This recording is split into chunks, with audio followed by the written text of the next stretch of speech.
Frères et sœurs, j'espère que vous allez bien. Ce mercredi 7 août, on est du coup à la fin de la tournée américaine du Barça qui s'est achevée cette nuit. Si vous n'avez pas vu le débriefing, cette vidéo est faite pour vous. Défaite du FC Barcelone au tir au but après un match nul 2 partout face au Milan AC. Un match intéressant, franchement, la tournée américaine.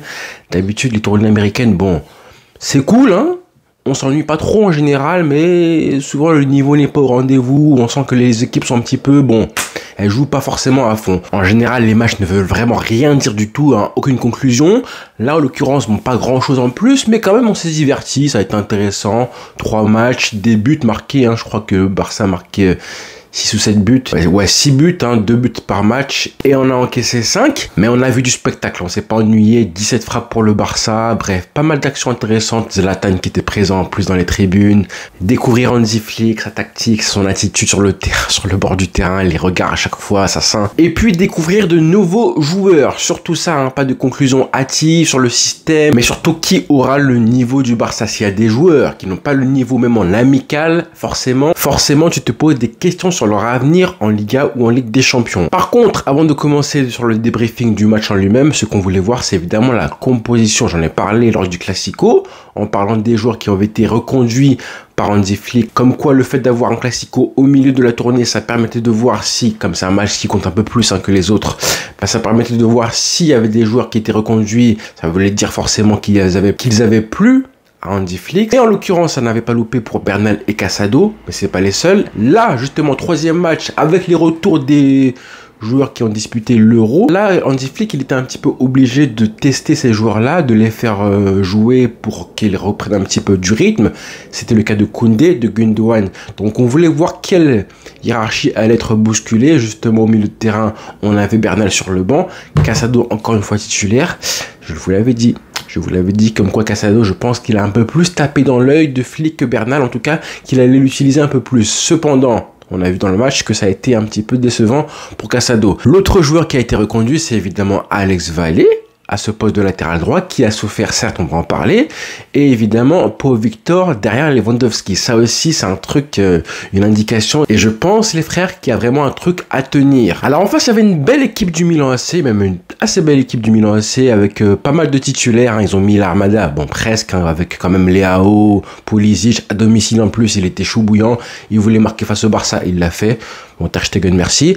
Mais c'est une équipe du Milan AC, tu te dis, avec leur force à eux, leurs caractéristiques, forcément, tu vas souffrir. En tout cas, dans l'intensité, réussir à bouger une équipe comme ça, bah, c'est très compliqué. Là, en l'occurrence, ça a été le cas sur le très peu d'occasions qu'ils ont eu. Les Milanais, tu sens qu'ils font mal à la défense du Barça. Avec leur force, l'intensité, la vitesse, que défensivement, concéder un petit peu les occasions, bah, eux, ils s'en foutent un petit peu. Ils arrivent à rester relativement solides. Et en début de match, hein, les peu d'actions, ils ont réussi un petit peu à mettre de la vitesse. Ils ont fait du mal au Barça. Donc justement, je ne sais pas si vous vous rappelez, j'ai fait une vidéo récemment où je parlais du système d'Hansi Flick, en disant que le 4-2-3-1, c'était un système qu'on n'avait pas vu au Barça depuis maintenant très très longtemps, à savoir 2003 avec les premiers mois de Rijkaard.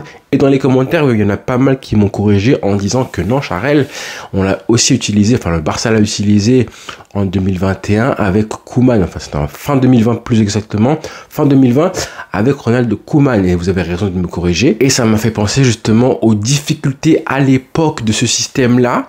On n'en est pas encore là, mais justement le Milan AC m'a fait un petit peu penser à tout ça, avec cette espèce de capacité à trouer le milieu de terrain. Alors le milieu de terrain du Barça, évidemment, il y avait Casado et Christensen. Et ça a été compliqué pour les deux joueurs, même très compliqué. Mais j'ai envie de dire, hein, je sais pas si vous avez remarqué, mais tous les joueurs qui reviennent là en pré-saison, qui ont joué leur premier match, pour tous ça a été compliqué. Hein.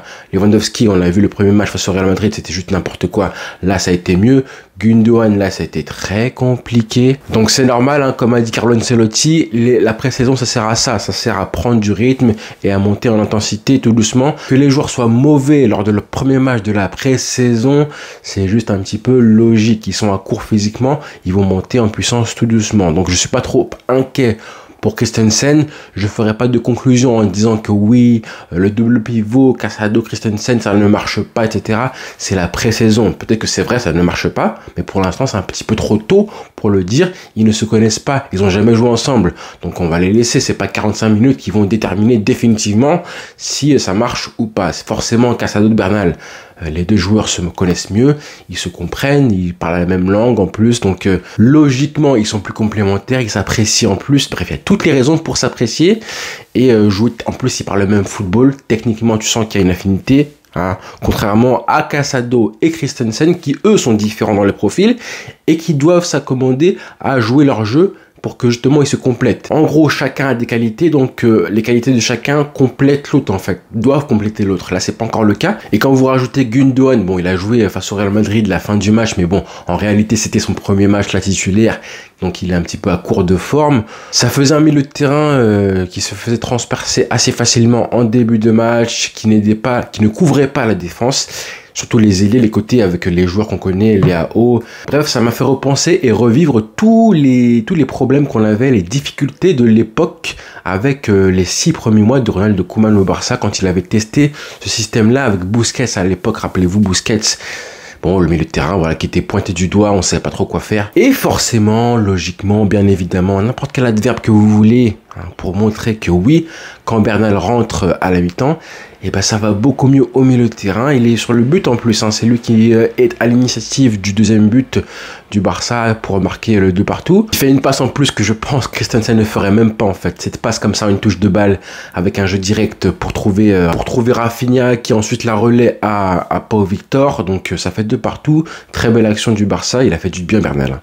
Il a fait du bien. Je me demande si on pourrait pas le faire jouer à côté d'un milieu de terrain plus expérimenté, un patron. Si Frenkie de Jong était vraiment au top niveau, qu'il avait progressé comme on l'aurait voulu, hein, à 27 ans quand même, Frenkie de Jong. S'il était le patron enfin assumé du milieu de terrain, comme un peu Gundogan essaie de l'être, mais bon, Gundogan il vient d'arriver donc c'est un peu compliqué, et puis il a 33 ans, bref. Si Frenkie de Jong était à son niveau, vraiment au niveau auquel on l'attendait, je pense que mettre un joueur aussi jeune que lui, à côté de lui, en double pivot, en la personne de Bernal, ça aurait été une très bonne décision. Mais là, Bernal, 17 ans, tu te dis, est-ce que tu peux confier un poste aussi clé que numéro 6 du Barça à un joueur de 17 ans, accompagné en plus qu'il soit accompagné d'un joueur aussi jeune que Casado en Liga, etc. Ça paraît un petit peu... Ouais, ça paraît un peu utopique, mais bon, après on sait jamais, hein, la Masia maintenant. Mais c'est important par contre hein, de le faire rentrer en jeu, Bernal, parce que là il avait été titulaire avec Casado, et comme il va être, je pense, plus amené à entrer en jeu en Liga plutôt qu'à être titulaire logiquement, c'est important de le voir entrer en jeu, comment il s'accommode, comment justement quand il entre en jeu, il comprend les consignes et il réussit par son jeu à régler ce qui va pas dans l'effectif, dans le collectif. J'ai commencé par les joueurs décevants, je vais continuer du coup, comment ne pas parler de Ter Stegen, mais bon, Ter Stegen, son erreur sur le but de Pulisic, hein, même si Pulisic était en feu, voilà, il voulait marquer, il était chez lui, comme je disais, c'est mon gars Pulisic, hein. Mais là Ter Stegen quand même, ça fait combien de fois qu'on voit ça? Là, c'est en amical. Hein. Alors, imaginez, il fait ça en Ligue des Champions. Il a déjà fait. Hein. Mais bon, ce genre de but-là où tu te prends le but premier poteau dans le soupirail, je pense que les joueurs, ils le savent en fait. Les joueurs, ils le savent maintenant que tu frapper fort au premier poteau, ça peut rentrer. Donc, ils attendent. En plus, on a fait du foot, hein, tout ça. On sait que frapper fort au premier poteau, sans forcément la placer comme tu dois le faire si tu frappes au deuxième poteau, petit filet, c'est un peu plus facile. Là, Ter Stegen, donc moi je vous le dis, hein, je l'observe tellement beaucoup Ter Stegen, mais je pense qu'il y a de plus en plus de buts, il prend de plus en plus de buts comme ça là, ce genre de but là on en voit de plus en plus chez lui, et les attaquants tentent de plus en plus de frapper premier poteau. Observez bien Ter Stegen, vous allez voir que c'est de plus en plus fréquent. Sinon, évidemment, Alex Vallée qui a un peu souffert face à Léao, Koundé qui entre et c'est pas forcément beaucoup mieux. Mais bon, Koundé premier match, et rappelez-vous, hein, là il y a un mois de ça, il y a eu un France-Portugal, et Koundé il avait souffert aussi face à Léao. C'est un client Léao. Et j'ai envie de parler aussi de Gundogan, parce que bon, même si c'est son deuxième match, hein, il a joué un bout de match face au Real Madrid, mais quand même j'ai envie de me pointer un petit peu du doigt le joueur parce que je me demande si cette saison on va lui trouver un vrai poste. Déjà parce que je pense que sans la présence et le recrutement d'un vrai numéro 6, ça va être compliqué de le mettre autre part qu'à ce poste de numéro 10 derrière Lewandowski. Sauf qu'on a des joueurs qui, je pense, pourraient être un peu plus dominants que lui. Alors, il n'a pas été catastrophique, et encore une fois, c'est son premier match depuis la fin de l'Euro. Pour moi, là, comme Hansi Flick l'a placé en tant que numéro 10, hein, je pense que c'est le meilleur poste qu'on peut lui trouver actuellement. Loin devant le reste, hein, très loin devant le reste. En plus, il avait quand même Rafinha et Pau Victor placés à côté de lui. Pau Victor, ça fait partie, encore une fois, des satisfactions de la journée. Pareil, hein, le mec, tactiquement, il a tout compris. Il a tout compris comment il devait jouer justement, un petit peu excentré, mais quand même très proche de Lewandowski. Je pense que ça a fait du bien aussi à Lewandowski d'avoir un joueur qui combine avec lui. La preuve, ce n'est pas un hasard si à chaque fois qu'il y en a un qui marque, c'est l'autre qui fait la passe décisive ou sur l'action du but. Comment il presse, comment il se place, comment il est pertinent entre les lignes aussi. Hein. C'est intéressant pour Victor entre les lignes. C'est grâce à ce genre de mec-là qu'on arrive à presser aussi bien et à faire reculer le bloc adverse du Milan AC. Ils avaient quand même un milieu de terrain imposant, Milan AC avec Moussa, Moussa le Nigérian et Loftus-Cheek. Donc c'était un milieu de terrain intéressant en face et pourtant on a senti qu'ils n'étaient pas forcément à l'aise, qu'ils défendaient bas, même s'ils s'en accommodent assez bien.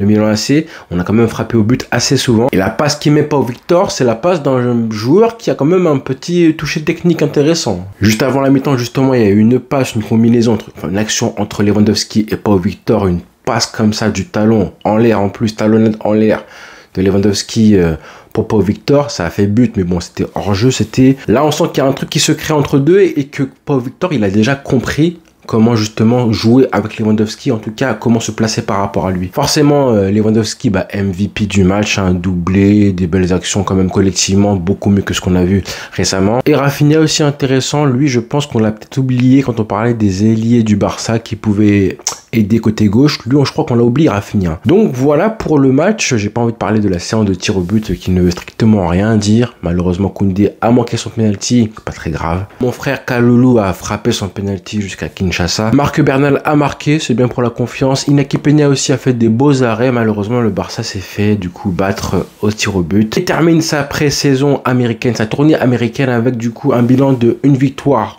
face au Real Madrid et 2 matchs nuls, sans parler des tirs au but. Donc c'est bien pour la confiance de rester invaincu. Juste ça en fait, pour rester la confiance. Si tu perds à 4-0, ça fait tâche en fait. Là, on sait que les pré-saisons, les victoires ne veulent pas forcément dire grand chose, mais tu peux quand même perdre la confiance et amener un climat d'incertitude si tu te fais éclater, comme ça a été le cas il y a un an de ça, rappelez-vous, face à Arsenal. Après ça, on s'est dit, oui, est-ce que le Barça est inquiété? Après, du coup, le Barça a joué un Classico, avait battu le Real Madrid 3-0. Donc, logiquement, plein de conclusions hâtives de la part de supporters et de moi-même aussi, hein, mais bon, c'est un petit peu le football, ça va très vite. Donc, pour l'instant, on ne fera pas de conclusion. Et prochain match lors du trophée Gamper dans une semaine. On sera bien évidemment présent avec le retour des joueurs qui ont disputé la finale de l'Euro. Pedri, Ferran Torres, Lamine Yamal et j'en passe. Ce sera important quand même de voir quels joueurs ont donné satisfaction à Hansi Flick ou pas. Et si on a des transferts, des éventuels échos de joueurs qui ne convainquent pas. Comme on l'a vu récemment, lors de plusieurs saisons récemment, hein, on voit que le moment où juste avant le trophée Gamper et juste après, c'est le moment où on sait, où on a des échos de la presse, où on apprend quels sont les joueurs qui sont sur le marché, qui sont indésirables aux yeux du club. Donc on va le savoir là, je pense, dans une semaine maximum. Si les joueurs comme, je sais pas moi, Clément Langlais, Victor Roquet, j'en passe, là, il faut qu'ils se décident assez vite, que le club agisse en tout cas. Après, en plus, l'achat, le recrutement de Dani Olmo. Donc voilà les frères. Bonne journée à tous et rendez-vous très vite.